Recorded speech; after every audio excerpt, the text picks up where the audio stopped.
વાગરામાં કોંગ્રેસનો વિરોધ પ્રદર્શન. દિલ્હીના જંતર મંતર પર નીટ પેપર લીક મુદ્દે વિરોધ પ્રદર્શન કરી રહેલા વિદ્યાર્થીઓ પર થયેલા લાઠીચાર્જના વિરોધમાં આજે વાગરા કોંગ્રેસ દ્વારા વિરોધ પ્રદર્શન કરવામાં આવ્યું.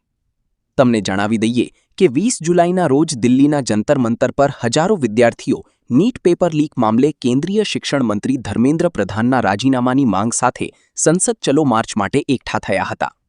તે દરમિયાન પોલીસ અને પ્રદર્શનકારીઓ વચ્ચે ઘર્ષણ થયું અને પોલીસ દ્વારા લાઠીચાર્જ કરવામાં આવ્યો હોવાના અહેવાલો સામે આવ્યા હતા. આ મુદ્દે સંસદમાં પણ હોબાળો મચ્યો હતો. રાજ્યસભામાં વિપક્ષ નેતા મલ્લિકાર્જુન ખડગેએ કહ્યું હતું કે હજારો વિદ્યાર્થીઓ જંતર મંતર પર એકઠા થયા છે અને તેમના પર લાઠીચાર્જ કરવામાં આવી રહ્યો છે. સરકાર તેમને મારીને આ મુદ્દાને દબાવવાનો પ્રયાસ કરી રહી છે. આ અમાનવીય કાર્યવાહીને વખોડી કાઢતા વાગરા તાલુકા કોંગ્રેસ સમિતિ દ્વારા આજે વિરોધ નોંધાવવામાં આવ્યો હતો.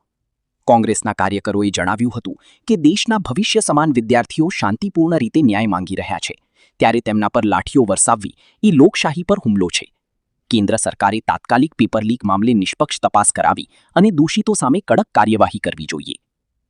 આ વિરોધ પ્રદર્શનમાં વાગરા કોંગ્રેસના આગેવાનો અને કાર્યકરો મોટી સંખ્યામાં ઉપસ્થિત રહ્યા હતા. આશા ન્યૂઝ ગુજરાતી રિપોર્ટ, સરફરાજ સોલંકી, ભરૂચ.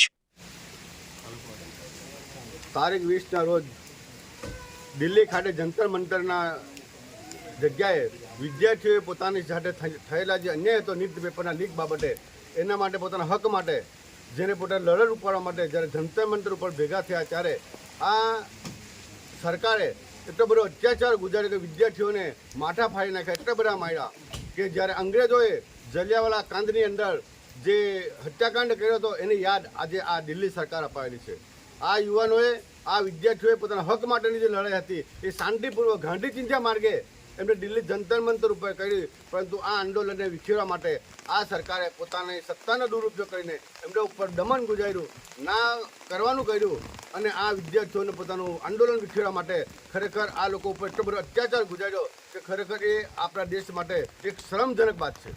પરંતુ જો આ અન્યાય અને એમને જો ન્યાય નહીં મળે તો આખા દેશની અંદર આના કરતાં પણ ઉગ્ર આંદોલન થશે. અને આજે અમે વાગરા તાલુકા કોંગ્રેસ સમિતિ વતી આ વાગરામાં પણ અમે આંદોલન કર્યું છે કે આ ખરેખર